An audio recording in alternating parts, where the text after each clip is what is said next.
Feel Good Season 2 review.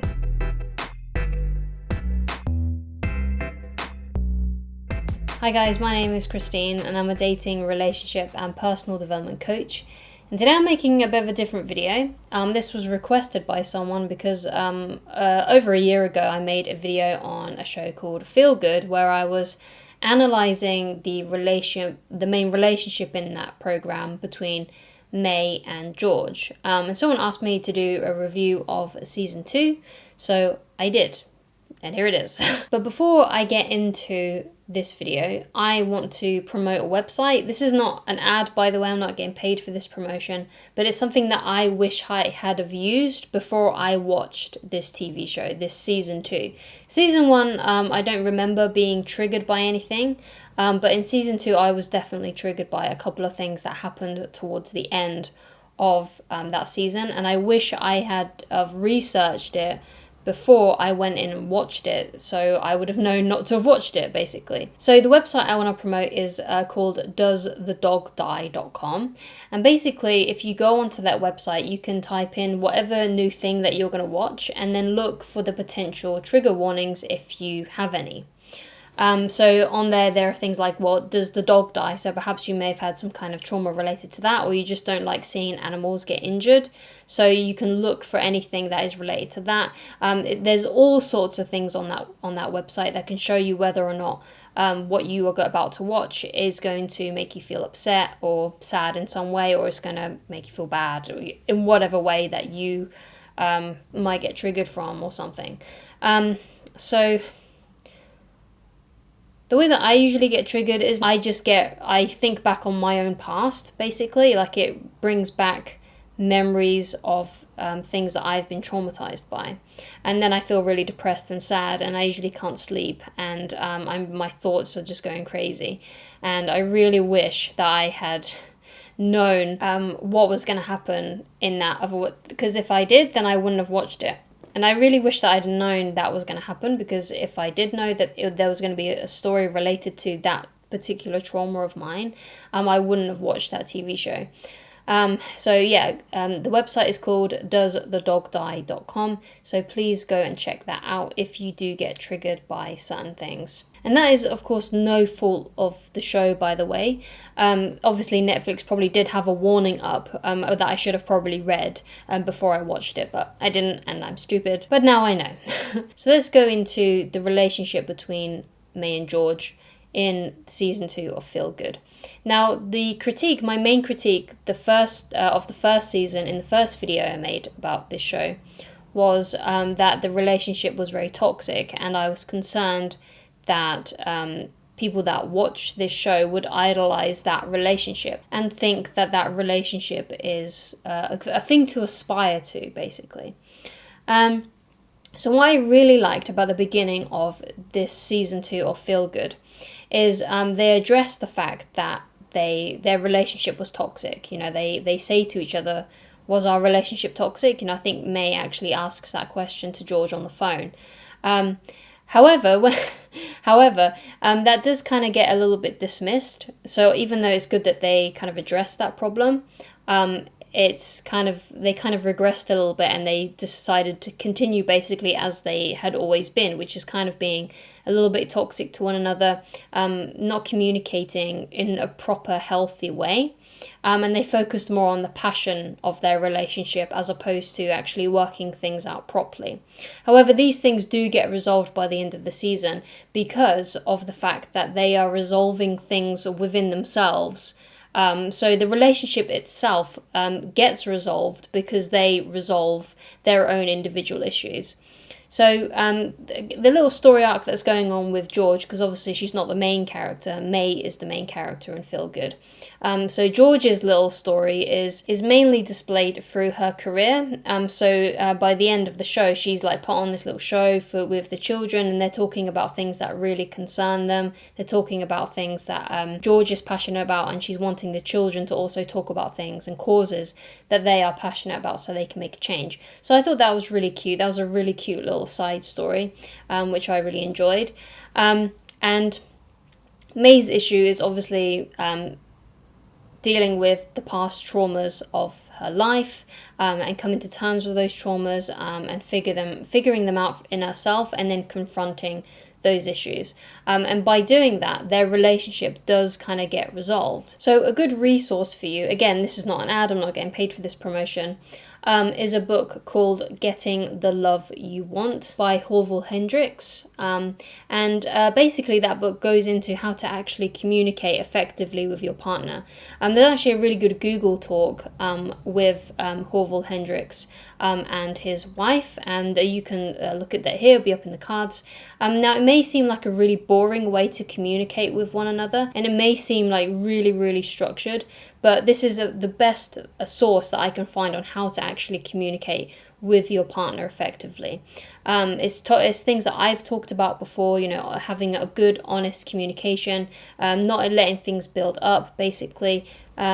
Really saying what's on your mind as well, so these little issues that come up in relationships don't become a big thing later on. Actually really listening to your partner and understanding your partner. There's a quote by Stephen Covey that is, first seek to understand, then to be understood. And basically what that means is when your partner comes to you with their issues, with their problems, you actually really listen to what they're saying. So that means if you're doing something like you're on your phone or you're watching TV, you stop what you're doing and you listen to your partner.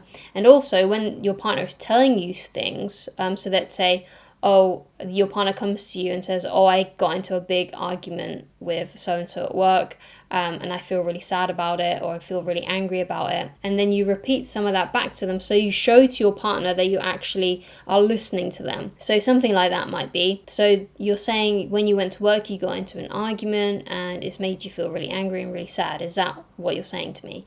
So basically being able to repeat back what your partner has said shows to your partner that you actually listened. So that's just like a little quick piece of advice there. So anyway, please go and watch that Google talk so you can fully understand more about how to communicate effectively with your partner. I also really recommend getting their book as well. So another thing that kind of jolted me that I personally didn't really like, me and my wife, we kind of looked at each other like, what? Did that really just happen? There's a scene where Mae lets George kiss another woman in front of them, which, I personally wouldn't want my wife to do that kind of thing. But obviously, if they're comfortable with doing that in their relationship, then that's fine. I just thought it was kind of a bit strange. I would consider that myself as cheating. And I wouldn't want my wife, obviously, to kiss another woman in front of me. I would find that very strange and weird. That's just something that personally wouldn't sit well with me. But if it obviously sits well with Mae, then obviously that's fine. And if it sits well with George, then obviously that's fine. But I want you to know that you don't have to feel okay with that kind of thing.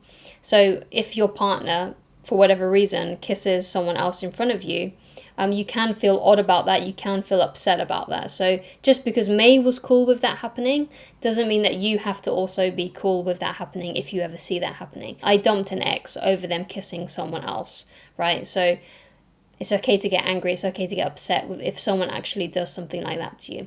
But the good thing about this was that there was consent. George asked Mae if it was okay, and Mae also said that it was fine for her to do so. But it's also okay if you don't really want your partner to be doing those kinds of things. I know I personally wouldn't. So overall, the relationship still kind of was toxic to begin with. They were focusing more on their relationship with they was more focused on their physical relationship with each other as opposed to actually working out their problems.